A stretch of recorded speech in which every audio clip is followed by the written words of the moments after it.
Where we are in the battle against COVID-19, the progress we've made, and the work we have left to do. And it starts with understanding this. Even as the Delta variant COVID-19 has been hitting this country hard, we have the tools to combat the virus if we can come together as a country and use those tools. If we raise our vaccination rate, protect ourselves and others with masking, expanded testing, and identify people who are infected, we can and we will turn the tide on COVID-19. It'll take a lot of hard work, and it's going to take some time. Many of us are frustrated with the nearly 80 million Americans who are still not vaccinated, even though the vaccine is safe, effective, and free. You might be confused about what is true and what is false about COVID-19. So before I outline the new steps to fight COVID-19 that I'm going to be announcing tonight, let me give you some clear information about where we stand. First, we've made considerable progress in battling COVID-19. When I became president, about 2 million Americans were fully vaccinated. Today, over 175 million Americans have that protection. Before I took office, we hadn't ordered enough vaccine for every American. Just weeks in office, we did. The week before I took office on January 20th of this year, over 25,000 Americans died that week from COVID-19. Last week, that grim weekly toll was down 70%. And then 3 months before I took office, our economy was faltering, creating just 50,000 jobs a month. We're now averaging 700,000 new jobs a month in the past 3 months. This progress is real. But while America is much in better shape than it was 7 months ago when I took office, I need to tell you a second fact. We're in the tough stretch, and it could last for a while. Highly contagious Delta variant that I began to warn America about back in July spread late summer, like it did in other countries before us. While the vaccines provide strong protection for the vaccinated, we read about and hear about and we see the stories of hospitalized people on their deathbeds, among the unvaccinated over the past few weeks. This is a pandemic of the unvaccinated.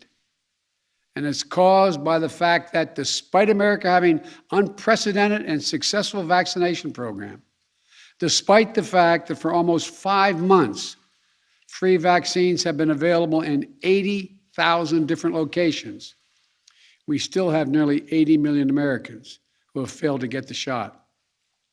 And to make matters worse, there are elected officials actively working to undermine the fight against COVID-19. Instead of encouraging people to get vaccinated and mask up, they're ordering mobile morgues for the unvaccinated dying from COVID in their communities. This is totally unacceptable. Third, if you wonder how all this adds up, here's the math. The vast majority of Americans are doing the right thing. Nearly 3/4 of the eligible have gotten at least one shot. But 1/4 has not gotten any. That's nearly 80 million Americans not vaccinated.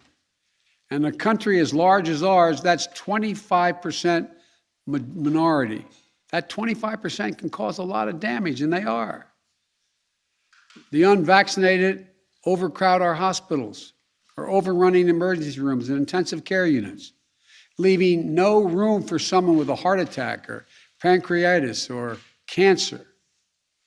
And fourth, I want to emphasize that the vaccines provide very strong protection from severe illness from COVID-19. I know there's a lot of confusion and misinformation, but the world's leading scientists confirm that if you are fully vaccinated, your risk of severe illness from COVID-19 is very low. In fact, based on available data from the summer, only 1 out of every 160,000 fully vaccinated Americans was hospitalized for COVID per day. These are the facts. So here's where we stand. The path ahead, even with the Delta variant, is not nearly as bad as last winter. But what makes it incredibly more frustrating is that we have the tools to combat COVID-19, and a distinct minority of Americans, supported by a distinct minority of elected officials, are keeping us from turning the corner. These pandemic politics, as I refer to, are making people sick, causing unvaccinated people to die. We cannot allow these actions to stand in the way of protecting the large majority of Americans who have done their part and want to get back to life as normal. As your president, I'm announcing tonight a new plan to require more Americans to be vaccinated to combat those blocking public health. My plan also increases testing, protects our economy, and will make our kids safer in schools. It consists of 6 broad areas of action and many specific measures in each of those actions you can read more about in whitehouse.gov. whitehouse.gov. The measures, these are going to take time to have full impact. But if we implement them, I believe, and the scientists indicate, that the months ahead we can reduce the number of unvaccinated Americans, decrease hospitalizations and deaths, and allow our children to go to school safely and keep our economy strong by keeping businesses open. First, we must increase vaccinations among the unvaccinated with new vaccination requirements. Of the nearly 80 million eligible Americans who have not gotten vaccinated, many said they were waiting for approval from the Food and Drug Administration, the FDA.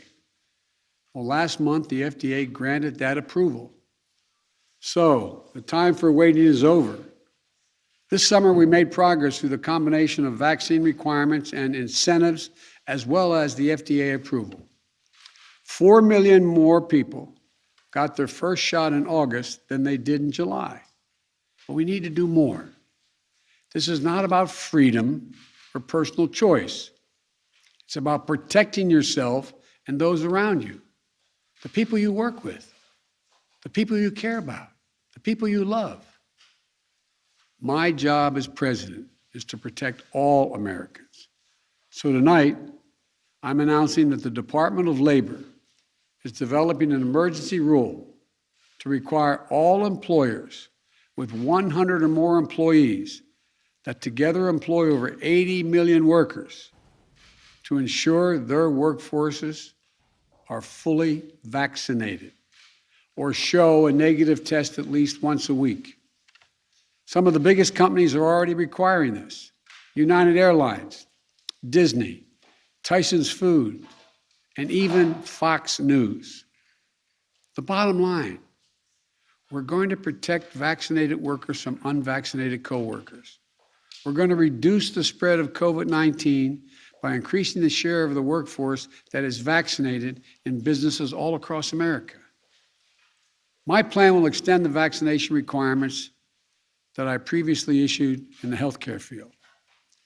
Already, I've announced we'll be requiring vaccinations of all nursing home workers who treat patients on Medicare and Medicaid because I have that federal authority. Tonight, I'm using that same authority to expand that to cover those who work in hospitals, home health care facilities, or other medical facilities, a total of 17 million healthcare workers. If you're seeking care at a health facility, you should be able to know that the people treating you are vaccinated. Simple, straightforward, period. Next, I will sign an executive order that will now require all executive branch federal employees to be vaccinated, all. And I've signed another executive order that will require federal contractors to do the same. If you want to work with the federal government and do business with us, get vaccinated. If you want to do business with the federal government, vaccinate your workforce. And tonight, I'm removing one of the last remaining obstacles that make it difficult for you to get vaccinated. The Department of Labor will require employers with 100 or more workers to give those workers paid time off to get vaccinated. No one should lose pay in order to get vaccinated or take a loved one to get vaccinated. Today, in total, the vaccine requirements in my plan will affect about 100 million Americans, 2/3 of all workers. And for other sectors, I issue this appeal to those of you running large entertainment venues, from sports arenas to concert venues to movie theaters. Please require folks to get vaccinated or show a negative test as a condition of entry. And to the nation's family physicians, pediatricians, GPs, general practitioners, you're the most trusted medical voice to your patients. You may be the one person who can get someone to change their mind about being vaccinated. Tonight, I'm asking each of you to reach out to your unvaccinated patients over the next 2 weeks and make a personal appeal to them to get the shot. America needs your personal involvement in this critical effort. My message to unvaccinated Americans is this: what more is there to wait for? What more do you need to see? We've made vaccinations free, safe, and convenient. The vaccine has FDA approval. Over 200 million Americans have gotten at least one shot. We've been patient, but our patience is wearing thin, and your refusal has cost all of us. So please do the right thing, but just don't take it from me. Listen to the voices of unvaccinated Americans who are lying in hospital beds, taking their final breath saying, if only I'd gotten vaccinated. If only. It's a tragedy. Please don't let it become yours. The second piece of my plan is continuing to protect the vaccinated. For the vast majority of you who have gotten vaccinated, I understand your anger at those who haven't gotten vaccinated. I understand the anxiety about getting a breakthrough case. But as the science makes clear, if you're fully vaccinated, you're highly protected from severe illness, even if you get COVID-19. In fact, recent data indicates there is only one confirmed positive case per 5,000 fully vaccinated Americans per day. You're as safe as possible, and we're doing everything we can to keep it that way. Keep it that way. Keep you safe. That's where boosters come in. The shots that give you even more protection than after your second shot. Now, I know there's been some confusion about boosters, so let me be clear. Last month, our top government doctors announced an initial plan for booster shots for vaccinated Americans. They believe that the booster is likely to provide the highest level of protection yet. Of course, the decision of which booster shots to give, when to start them, and who will give them will be left completely to the scientists at the FDA and the Centers for Disease Control.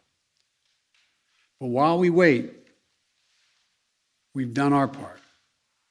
We bought enough booster shots, and the distribution system is ready to administer them. As soon as they are authorized, those eligible will be able to get a booster right away in tens of thousands of sites across the country for most Americans at your nearby drugstore and for free. The third piece of my plan is keeping, and maybe the most important, is keeping our children safe and our schools open. For any parent, it doesn't matter how low the risk of any illness or accident is when it comes to your child or grandchild. Trust me, I know. So, let me speak to you directly. Let me speak to you directly to help ease some of your worries. It comes down to two separate categories. Children ages 12 and older who are eligible for a vaccine now, and children ages 11 and under who are not yet eligible. The safest thing for your child 12 and older is to get them vaccinated. They get vaccinated for a lot of things. That's it, get them vaccinated. As with adults, almost all the serious COVID-19 cases we're seeing among adolescents are in unvaccinated 12 to 17-year-olds, an age group that lags behind in vaccination rates. So parents, please get your teenager vaccinated. What about children under the age of 12 who can't get vaccinated yet? Well, the best way for a parent to protect their child under the age of 12 starts at home. Every parent, every teen sibling, every caregiver around them should be vaccinated. Children have 4 times higher chance of getting hospitalized if they live in a state with low vaccination rates rather than states with high vaccination rates. Now, if you're a parent of a young child, you're wondering, when will it be the vaccine available for them? I strongly support independent scientific review for vaccine uses for children under 12. We can't take shortcuts with that scientific work. But I've made it clear I will do everything within my power to support the FDA with any resource it needs to continue to do this as safely and as quickly as possible. And our nation's top doctors are committed to keeping the public at large updated on the process so parents can plan. Now to the schools. We know that if schools follow the science and implement the safety measures like testing, masking, adequate ventilation systems, which we provided the money for, social distancing, and vaccinations, then children can be safe from COVID-19 in schools. Today, about 90% of school staffs and teachers are vaccinated. We should get that to 100%. My administration has already required teachers at the schools run by the Defense Department, because I have the authority as president of the federal system, the Defense Department and the Interior Department, to get vaccinated. That's authority I possess. Tonight, I'm announcing that will require all of nearly 300,000 educators in the federal paid program, Head Start programs, must be vaccinated as well to protect your youngest, our youngest, most precious Americans, and give parents the comfort. And tonight, I'm calling on all governors to require vaccination for all teachers and staff. Some already have done so, but we need more to step up. Vaccination requirements in schools are nothing new. They work. They're overwhelmingly supported by educators and their unions. And all school officials trying to do the right thing by our children, I'll always be on your side. Let me be blunt. My plan also takes on elected officials in states that are undermining you and these life-saving actions. Right now, local school officials are trying to keep children safe in a pandemic while their governor picks a fight with them and even threatens their salaries or their jobs. Talk about bullying in schools. If they'll not help, if these governors won't help us beat the pandemic, I'll use my power as president to get them out of the way. The Department of Education has already begun to take legal action against states undermining protection that local school officials have ordered. Any teacher or school official whose pay is withheld for doing the right thing, we will have that pay restored by the federal government 100%. I promise you, I will have your back. The fourth piece of my plan is increasing testing and masking. From the start, America has failed to do enough COVID-19 testing.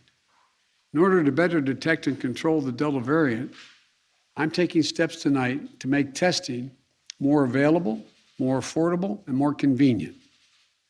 I'll use the Defense Production Act to increase production of rapid tests, including those that you can use at home. While that production is ramping up, my administration has worked with top retailers like Walmart, Amazon, and Kroger's. And tonight, we're announcing that no later than next week, each of these outlets will start to sell at-home rapid test kits at cost for the next 3 months. This immediate price reduction for at-home test kits for up to 35% reduction. We'll also expand free testing at 10,000 pharmacies around the country. And we're committing $2 billion to purchase nearly 300 million rapid tests for distribution to community health centers, food banks, schools, so that every American, no matter their income, can access free and convenient tests. This is important to everyone, particularly for a parent or a child with a child not old enough to be vaccinated. You'll be able to test them at home and test those around them. In addition to testing, we know masking helps stop the spread of COVID-19. That's why when I came into office, I required masks for all federal buildings, on federal lands, on airlines, and other modes of transportation. Tonight, I'm announcing that the Transportation Safety Administration, the TSA, will double the fines on travelers that refuse to mask. If you break the rules, be prepared to pay. And by the way, show some respect. The anger you see on television toward flight attendants and others doing their job is wrong. It's ugly. The fifth piece of my plan is protecting our economic recovery. Because of our vaccination program and the American Rescue Plan, which we passed early in my administration, we've had record job creation for a new administration. Economic growth unmatched in 40 years. We cannot let unvaccinated do this progress, undo it, turn it back. So tonight, I'm announcing additional steps to strengthen our economic recovery. We'll be expanding COVID-19 economic injury disaster loan programs. That's a program that's going to allow small businesses to borrow up to $2 million from the current $500,000 to keep going if COVID-19 impacts on their sales. These low-interest, long-term loans require no repayment for 2 years and can be used to hire and retain workers, purchase inventory, or even pay down higher-cost debt racked up since the pandemic began. I'll also be taking additional steps to help small businesses stay afloat during the pandemic. Sixth, we're going to continue to improve the care of those who do get COVID-19. In early July, I announced the deployment of surge response teams.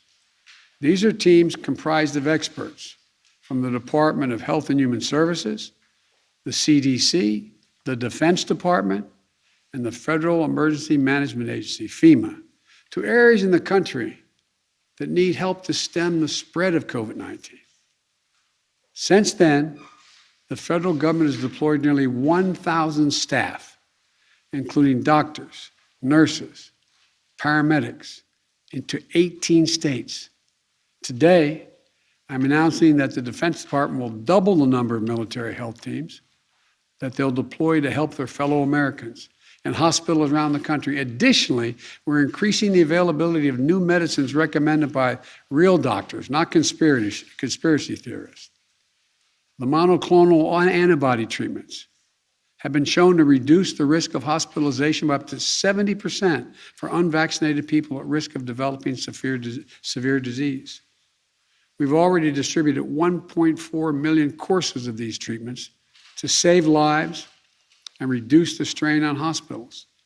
Tonight, I'm announcing we will increase the average pace of shipment across the country of free monoclonal antibody treatments by another 50%. Before I close, let me say this. Communities of color are disproportionately impacted by this virus. And as we continue to battle COVID-19, we will ensure that equity continues to be at the center of our response. We'll ensure that everyone is reached. My first responsibility as president is to protect the American people and make sure we have enough vaccine for every American, including enough boosters for every American who's approved to get one. We also know this virus transcends borders. That's why even as we execute this plan at home, we need to continue fighting the virus overseas, continue to be the arsenal of vaccines. We're proud to have donated nearly 140 million vaccines over 90 countries, more than all other countries combined, including Europe, China, and Russia combined. That's American leadership on a global stage. And that's just the beginning. We've also now started to ship another 500 million COVID vaccines, Pfizer vaccines, purchased to donate to 100 lower-income countries in need of vaccines. And I'll be announcing additional steps to help the rest of the world later this month. As I recently released the key parts of my pandemic preparedness plan so that America isn't caught flat-footed with a new pandemic comes again, as it will, next month, I'm also going to release a plan in greater detail. So let me close with this. We've made so much progress during the past 7 months of this pandemic. The recent increases in vaccinations in August already are having an impact in some states where case counts are dropping in recent days. Even so, we remain at a critical moment, a critical time. We have the tools. Now we just have to finish the job with truth, with science, with confidence, and together as one nation. Look, we're the United States of America. There's nothing, not a single thing we're unable to do if we do it together. So let's stay together. God bless you all and all those who continue to serve on the front lines of this pandemic. And may God protect our troops. Get vaccinated. Mr. President, when will the OSHA rule be ready? Is this constitutional?